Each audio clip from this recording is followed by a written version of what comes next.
ধন্যবাদ জানিয়ে শুরু করছি আজকের পাঠদান। সবাই নিশ্চয়ই ভালো আছো, যে যেখানে আছো। নিশ্চয়ই অনেকেই শুনেছো একেবারে ষষ্ঠ শ্রেণী থেকে নবম শ্রেণী পর্যন্ত আপনাদের অ্যাসাইনমেন্ট নেওয়া হবে, বার্ষিক পরীক্ষা এবার হচ্ছে না। আর এই অ্যাসাইনমেন্টের জন্য আপনাদেরকে অবশ্যই পড়তে হবে এবং সেই অ্যাসাইনমেন্টগুলো এনসিটিভি থেকে যে সিলেবাসটা নির্ধারিত হয়েছে সেটা আপনাদেরকে দেওয়া হবে কিছুদিনের মধ্যেই। এরপর আপনাদের একের পর এক অ্যাসাইনমেন্ট নেওয়া হবে। এই অ্যাসাইনমেন্ট নেওয়া মানে কিন্তু আপনি আবার মনে করবেন না যে আপনার একদম পড়াশোনা করতে হবে না, একটা অ্যাসাইনমেন্ট দিয়ে দিল আর আপনি আমাকে পাঠিয়ে দিলেন লিখে দেখে দেখে, তেমনটা না। কিন্তু এটার জন্য কিন্তু পড়াশোনার প্রয়োজন আছে। এভাবে আপনাদের কিন্তু অনলাইন ক্লাসগুলো হতে থাকবে, প্রত্যেকটা টপিক সম্পর্কে জানানো হবে। আর আপনারা কষ্ট করে নিজেদের বন্ধুদেরকে গ্রুপে অ্যাড করবেন এই যে জানানোর জন্য। এই যে আপনি যে পড়ে কিছুটা উপকৃত হচ্ছেন, আপনার বন্ধুও যেন উপকৃত হয়, এটা মাথায় রাখবেন। আজকে আমরা পড়বো জুতা আবিষ্কার রবীন্দ্রনাথ ঠাকুরের, কিন্তু দশম শ্রেণী। আচ্ছা, আমি তো নবম শ্রেণীর কথা বলেছি, নবম শ্রেণীর অ্যাসাইনমেন্ট নেওয়া হবে, কিন্তু দশম শ্রেণীর কিন্তু আপনাদের টেস্ট পরীক্ষা এবং হচ্ছে আপনারা আগামী বছরের পরীক্ষার্থী, দাখিল পরীক্ষার্থী। আপনারা মাথায় রাখবেন আপনাদের কোনো কিছুই বাদ দেওয়া চলবে না, প্রত্যেকটা ক্লাস আপনাদের পুঙ্খানুপুঙ্খভাবে একেবারে পড়তে হবে, এটা মাথায় রাখবেন। জুতা আবিষ্কার লিখেছেন রবীন্দ্রনাথ ঠাকুর। নোবেল পুরস্কার বিজয়ী ভারতীয় বাঙালি সাহিত্যিক হিসেবে আমরা তাকে চিনি, এবং হচ্ছে সাহিত্যের মধ্যে, শুধুমাত্র সাহিত্যে না, পুরো এশিয়ার মধ্যে প্রথম নোবেল বিজয়ী হচ্ছে রবীন্দ্রনাথ ঠাকুর। জন্ম আমরা জানি 1861, মৃত্যু হচ্ছে 1941, বেঁচেছেন 80 বছর। 7ই আগস্ট জন্ম, 7ই মে জন্ম, 7ই আগস্ট মৃত্যু। ইংরেজিতে, বাংলায় 25শে বৈশাখ, বাংলায় 22শে শ্রাবণ। তিনি একাধারে কি ছিলেন না সেটা হচ্ছে আমাদের কাছে প্রশ্ন। তিনি বাঙালি কবি, উপন্যাসিক, সঙ্গীত স্রষ্টা, নাট্যকার, চিত্রকর, ছোট গল্পকার, প্রাবন্ধিক, অভিনেতা, কণ্ঠশিল্পী ও দার্শনিক। তাকে বাংলা ভাষার সর্বশ্রেষ্ঠ সাহিত্যিক মনে করা হয়। রবীন্দ্রনাথকে গুরুদেব, কবিগুরু, বিশ্বকবি অভিধায় ভূষিত করা হয়। রবীন্দ্রনাথের 52টি কাব্যগ্রন্থ, 38টি নাটক, 13টি উপন্যাস, 36টি প্রবন্ধ ও অন্যান্য গদ্য সংকলন তার জীবদ্দশায় বা মৃত্যুর অব্যবহতি পরেই প্রকাশিত হয়। তার সর্বমোট 95টি ছোট গল্প, 1915টি গান, যথাক্রমে গল্পগুচ্ছ, গীতিবিতান সংকলনের অন্তর্ভুক্ত হয়েছে। রবীন্দ্রনাথের যাবতীয় প্রকাশিত গ্রন্থাগারে অপ্রকাশিত রয়েছে 32 খণ্ডে রবীন্দ্র রচনাবলী নামে প্রকাশিত হয়েছে। রবীন্দ্রনাথের যাবতীয় পত্র সাহিত্য 19 খণ্ডে, চিঠিপত্র 4টি পৃথক গ্রন্থে প্রকাশিত। এছাড়া তিনি প্রায় 2000 ছবি এঁকেছিলেন। রবীন্দ্রনাথের রচনা বিশ্বের বিভিন্ন ভাষায় অনুদিত হয়েছে। 1913 সালে গীতাঞ্জলি কাব্যের ইংরেজি অনুবাদের জন্য তিনি সাহিত্যে নোবেল পুরস্কার পান। আর এই গীতাঞ্জলি কাব্যের ইংরেজি অনুবাদ করেন কিন্তু ডব্লিউ.বি. ইয়েটস। রবীন্দ্রনাথ ঠাকুর কলকাতায় এক ধনাঢ্য সংস্কৃতিপ্রাণ ব্রাহ্মণ, পিরালি ব্রাহ্মণ পরিবারে জন্মগ্রহণ করেন। আমরা জানি সেটা কোন পরিবার, সেই ঠাকুর পরিবার, বিখ্যাত কলকাতা জোড়াসাঁকোর ঠাকুর পরিবারে জন্মগ্রহণ করেছেন। বাল্যকালে প্রথাগত বিদ্যালয় শিক্ষা তিনি গ্রহণ করেননি। গৃহশিক্ষক থেকে বাড়িতেই তার শিক্ষা ব্যবস্থা করা হয়েছিল। 8 বছর বয়সে তিনি কবিতা লেখা শুরু করেন। 1874 সালে তত্ত্ববোধিনী পত্রিকা তার অভিলাষ কবিতাটি প্রকাশিত হয়। এই ছিল তার প্রথম প্রকাশিত রচনা। 1878 সালে মাত্র 17 বছর বয়সে রবীন্দ্রনাথ প্রথমবার ইংল্যান্ড যান। 1883 সালে মৃণালিনী দেবীর সঙ্গে তার বিবাহ হয়। তখন তার বয়স মাত্র কত? 22। 1890 সাল থেকে রবীন্দ্রনাথের পূর্ববঙ্গে শিলাইদহের জমিদার এস্টেটে বসবাস শুরু করেন। 1901 সালে তিনি পশ্চিমবঙ্গের শান্তিনিকেতনে ব্রহ্মচর্যাশ্রম প্রতিষ্ঠা করেন। সেখানে পাকাপাকিভাবে বসবাস শুরু করেন। কোথায়? শান্তিনিকেতনে। 1902 সালে তার পত্নী বিয়োগ হয়। 1905 সালে তিনি বঙ্গভঙ্গ বিরোধী আন্দোলনে জড়িয়ে পড়েন। 1905 সালে কিন্তু বঙ্গভঙ্গ হয়।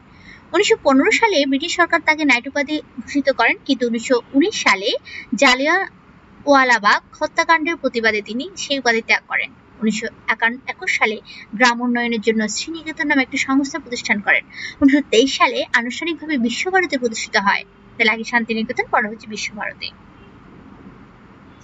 দীর্ঘ জীবনে তিনি বহুবার বিদেশ ভ্রমণ করেন। সমগ্র বিশ্বে বিশ্বভ্রাতৃত্বের বাণী প্রচার করেন। 1941 সালে দীর্ঘ রোগভোগের ফলে কলকাতার পৈতৃক বাসভবনে তার মৃত্যু হয়। রবীন্দ্রনাথ কাব্য সাহিত্যের বৈশিষ্ট্য ভাব গভীরতা, গীতিধর্মিতা, চিত্ররূপময়তা, আধ্যাত্ম চেতনা, ঐতিহ্যপ্রীতি, প্রকৃতি প্রেম, মানব প্রেম, স্বদেশ প্রেম, আঙ্গিকের বৈচিত্র্যে, বাস্তব চেতনায় ও প্রগতি চেতনায়। রবীন্দ্রনাথের গদ্য ভাষা কাব্যিক।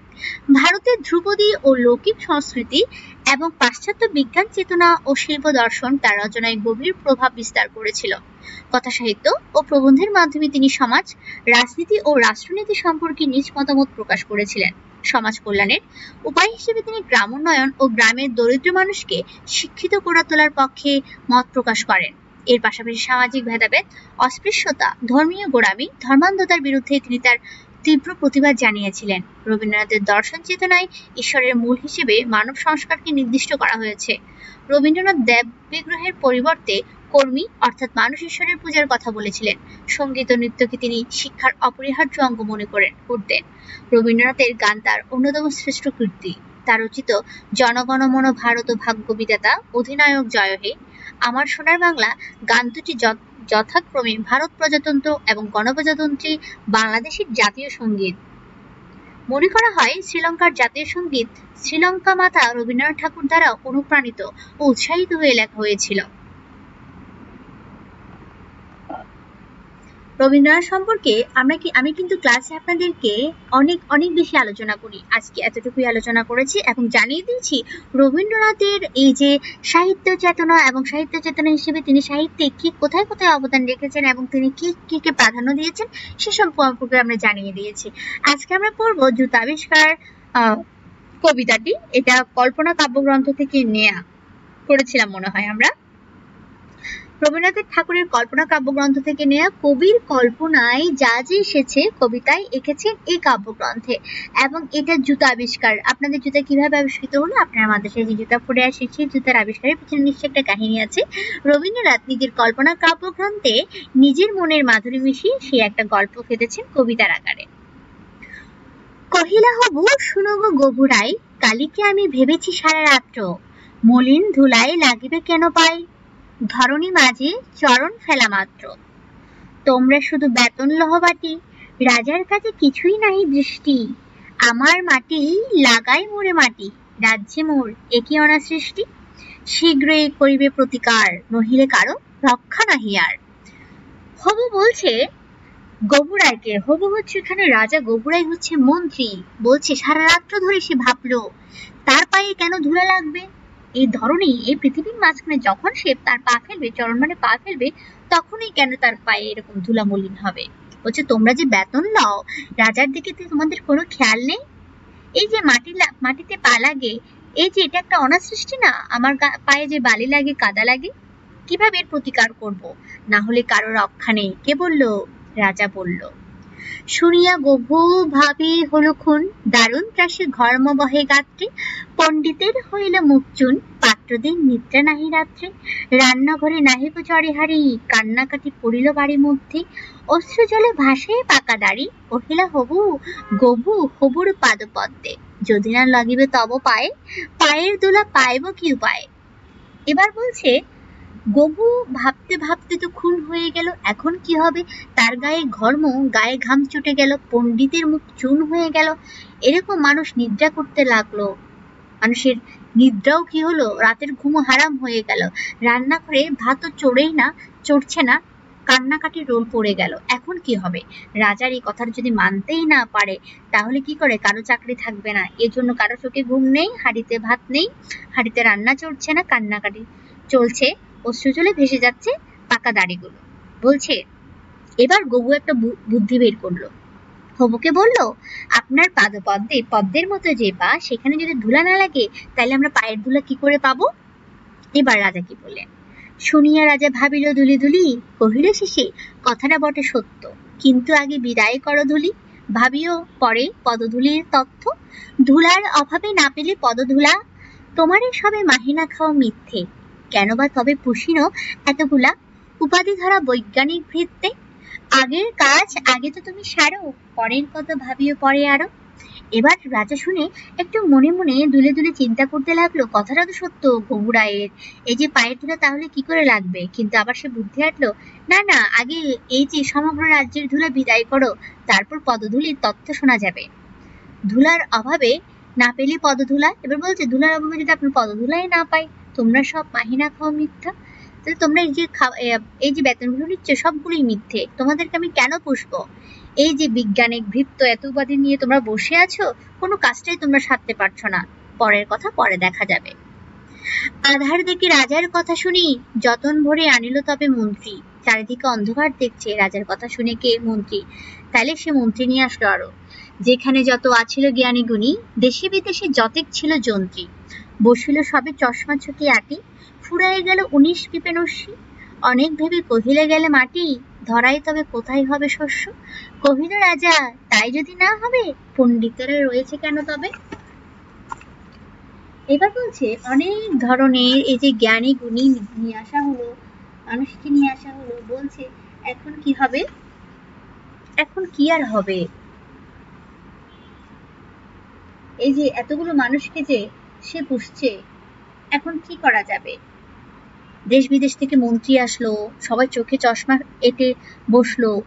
19 পিপে কি হয়ে গেল? পিপে মানে যে ঢাক ডোলার আকৃতি বিশিষ্ট কাঠের তৈরি পাত্র, এগুলো পর্যন্ত কি হলো? নস্যি মনে হলো। অনেক ভেবে সবকিছুই গেল বলে গেলে মাটি, মাটিই যদি না থাকে তাহলে কোথায় শস্য উৎপাদন হবে। কহিল রাজা, তাই যদি না হবে তাহলে পণ্ডিতেরা কেন রয়েছে, মানে নিশ্চয়ই একটা বুদ্ধি বের করতে হবে। মাটি যদি চলে যায় শস্য কিভাবে উৎপাদিত হবে, এটা বের করলো। কিন্তু রাজা বলছে এটার জন্য তো পণ্ডিতেরা আছে, পণ্ডিতেরা নিশ্চয়ই একটা নিয়ম বের করবে কিভাবে সেটা হবে। সকলে মিলিয়ে যুক্তি করি শেষে কিনিল ঝাঁটা 17.5 লক্ষ। ঝাঁটের চোটে পথের ধুলা এসে ভরিয়া দিল রাজার মুখবক্ষ। ধুলাই কেহ মেলিতে নারে চোখ, ধুলার মেঘে পড়িল ঢাকা সূর্য। ধুলার বেগে কাশিয়া মরে লোক, ধুলার মাঝে নগর হলো উচ্চ। কহিল রাজা, করিতে ধুলা দূর, জগৎ হলো ধুলায় ভরপুর। বলছে সকলে মিলে যুক্তি করেছে, শেষে বলছে 17.5 লক্ষ ঝাঁটা কিনলো। ঝাঁটার চোটে পথে ধুলা এসে রাজার চোখ মুখ বন্ধ হয়ে গেল। ধুলাই কেহ চোখ মেলতে পারছে না, চারিদিকে যেন ধুলার সাগর। মেঘের মতো ধুলা এবং সূর্য ঢাকা পড়ে গেছে মেঘের অন্তরালে। ধুলার বেগে সবাই কেশে মরছে, কাশিয়া মরছিল। ধুলার মাঝে নগর তো দেখা যায় না। কহিল রাজা, করিতে ধুলা দূর, জগৎ হলো ধুলায় ভরপুর। এবার রাজা বলছে তোমাদেরকে তো বলা হয়েছে ধুলা দূর করার জন্য, তাহলে জগৎ হলো, তোমরা তো জগৎ কি করে দিলে? ধুলায় ভরপুর করে দিলে। তখন ভেগে ছুটিল ঝাঁকে ঝাঁক, মশক কাকে 21 লাখ ভিস্তি। বলছে কি, এই যে ভিস্তি মানে কি? পানি বহনের জন্য চামড়া তৈরি এক প্রকার থলি, মশক কাঁদি নিয়ে। পুকুর বিলে রহিল শুধু পাক, নদীর জলে নাহিকো চলে কিস্তি। কিস্তি মানে কি? নৌকা বা জাহাজ কিছু চলছে না, কারণ নদীতে জল নেই। সব জল কিসে? এই যে উঠানে, মাটিতে, রাস্তায় দেয়া হয়েছে। এবং খালি বিলে কি আছে? কেবল পাক আছে, কাদা আছে। জলের জীব মরিল জল বিনা, ডাঙার প্রাণী সাঁতার করে চেষ্টা। বলছে জলের জীব জলে নেই, কারণ জল না থাকার কারণে তারা মারা গেছে। আর ডাঙার প্রাণী সাঁতার কাটছে। পাকের তলে মজিল বেচা কিনা, সর্দি জ্বরে উজাড় হলো দেশটা। কহিল রাজা, এমনি সব গাধা, ধুলারে মারিয়া করিয়া দিল কাদা। বলছে এবার পাকের তলে সকল কিছু মজে গেল, কেনা বেচা সে সর্দি, পুরো সর্দি জ্বরে গ্রামটা দেশটা যেন উজাড় হয়ে গেল। বলছে সবাই গাধা, ধুলাকে মেরে এবার সকলেই কি করে দিল? কাদা করে দিল। আবার সবে ডাকিল পরামর্শে, বসিল পুনঃ যতেক গুণবন্ত। ঘুরিয়া মাথা হেরিল চোখে সর্ষে, ধুলাই হায় নাহিক পায় অন্ত। কহিল মহি, মাদুর দিয়ে ঢাকো, ফরাস পাতি করিব দুলা বন্ধ। কহিল কেহ, রাজারে ঘরে রাখো, কোথাও যেন থাকে না কোনো রন্ধ্র। এবার আবার তারা বুদ্ধি বের করলো এবং কি করা হলো, এই যে গুণবান গুণী পৃথিবীর ধরনের যে মহিরুহগুলো আছে সবাই মেঝে, ফরাস হচ্ছে মেঝে বা তক্ত বসে বিছানার জন্য কার্পেট বা বিছানা, মাদুর, রন্ধ্র মানে ছিদ্র থাকবে না এমন একটা অবস্থা রাজার ঘর তৈরি করা হবে যেখানে একটা বালুও ঢুকতে পারবে না। ধুলার মাঝে না যদি দেন পা, তাহলে পায়ে ধুলাই তো লাগে না। এবার বলছে আপনি যদি ধুলার মধ্যে পায়ে না দেন তাহলে তার ধুলে লাগার প্রশ্ন আসে না। কহিল রাজা, সে কথা বড় খাঁটি, কিন্তু মোর হতেছে মনে সন্দেহ, মাটির ভয়ে রাজ্য হবে মাটি, দিবস সাথে রহিলে আমি বন্ধ। বলছে এই যে রাজা বলছে কথাটা সত্য, কিন্তু আমার মনে সন্দেহ হচ্ছে, মাটিকে ভয় করে যদি আমি ঘরের ভিতর থাকি তাহলে রাজ্যই তো মাটি হয়ে যাবে। কহিল সবে চামারে তবে ডাকি, চর্ম দিয়া মুড়িয়ে দাও পৃথ্বী। বলছে তাহলে চামারকে ডাকো, পৃথিবী জুড়ো চামড়া দিয়ে মুড়ে দাও। ধুলির মাঝে ঢাকি, মহিপতির রহিবে মহাকীর্তি। কহিল সবে হবে সে অবহেলে, যোগ্য মতো চামার যদি পেলে। এই যে চর্মকার বা মুচি, বলছে উপযুক্ত যদি এরকম মুচি পাওয়া যায় পুরো পৃথিবী কি করা হবে, চামড়া দিয়ে মুড়িয়ে দেওয়া হবে এবং মহাপতির এই রাজার কি থাকবে, মহাকীর্তি রয়ে যাবে। রাজার চর ধাইল হেতা হুতা, ছুটিল সবে ছাড়িয়ে সব কর্ম, যোগ্য মতো চামার নাহি কোতা, নামিলে এত উচিত মতো চর্ম। তখন ধীরে চামার কুলপতি কহিলে এসে ঈষৎ হেসে বৃদ্ধ, বলিতে পারি করিলে অনুমতি, সহজে যাহে মানুষ হবে সিদ্ধ, নিজের দুটি চরণ ঢাকো তবে ধরণী আর ঢাকিতে নাহি হবে। রাজার চোর ধাইল কিসের জন্য, চর্মকার আনার জন্য, চামার আনার জন্য এবং ভালো মতো চামড়া আনার জন্য। এই যে চামারের কুলপতি, যে অনেক জ্ঞানী, চামারের সবচেয়ে প্রবীণ, তাকে নিয়ে আসা হলো। সেই ঈষৎ হেসে এসে বলল, বৃদ্ধ বলল, আপনি যদি অনুমতি দেন তাহলে আপনার মানস কার্য সিদ্ধ হবে, পৃথিবী ঢাকতে হবে না, আপনার চরণ দুটি ঢাকেন। কহিল রাজা, এতে এত কি হবে শীতে, ভাবিল মল সকল দেশ শুদ্ধ। মন্ত্রী কহে, ব্যাটারে শুলে বিদে, কারার মাঝে করিয়া রাখো রুদ্ধ, রাজার পদ চর্ম আবরণে ঢাকিরা বুড়া বসিয়া পাদপান্তে। মন্ত্রী কহে, আমারও ছিল মনে, কেমনে বেটা পেরেছে সেটা জানতে, সেদিন হতে চলিল জুতা পরা, বাঁচিল গভু রক্ষা পেল ধরা। বলছে এটাই যদি হয়ে থাকে তাইলে ভাবিয়া বলছে যে সকল এই যে দেশশুদ্ধ, এত ভেবে কি হলো। মন্ত্রী কহে, বেটাকে শুলে বিধাও, কারার মাঝে তাকে বন্ধ করে রাখো, রাজার পাদপদ্মে বসে চর্ম আবরণ দিয়ে ঢেকে দিল সে বৃদ্ধ। মন্ত্রী কহে, আমারও তো ছিল মনে, এটা মনে মনে আমি তো ভেবেছিলাম এই কাজটা আমি করতে পারবো, কিন্তু সেটা এই চামার বেটা কি করে জানলো। সেদিন হতে জুতা পড়া শুরু হলো এবং সেই মন্ত্রী বেঁচে গেল এবং রক্ষা পেল ওই পৃথিবী। এই খুব হাসির এবং হচ্ছে এই যে কল্পনাশ্রয় করে রবীন্দ্রনাথ ঠাকুর যে একটা কবিতা লিখেছেন জুতা আবিষ্কার, এটা বেশ একটা মজার একটা কাহিনীকে অবলম্বন করে। ধুলোবালি থেকে রাজার পা দুটিকে মুক্ত রাখার নানা প্রসঙ্গে কবিতাটির মূল উপজীব্য। রাজা তার মন্ত্রীদের রাজ্য থেকে ধুলোবালি দূর করার নির্দেশ দেন, মন্ত্রীরা রাজ্যের ধুলোবালির ঝাড় দেওয়ার সিদ্ধান্ত নেন, এতে রাজ্য ধুলাই পরিপূর্ণ হয়ে যায়। রাজার আদেশ মানতে গিয়ে রাজ্যের সভাসদ কোনো উপায় যেন খুঁজে আর পান না। অবশেষে রাজ্যের এক বয়স্ক চর্মকার নিজ বুদ্ধিতে রাজার পদযুগল চামড়া দিয়ে ঢেকে দেয়, এভাবে রাজার পা ধুলার স্পর্শ থেকে মুক্তি পায়। খুব হাসির একটা কবিতা, ক্লাসে নিলে আরো ভালো লাগতো।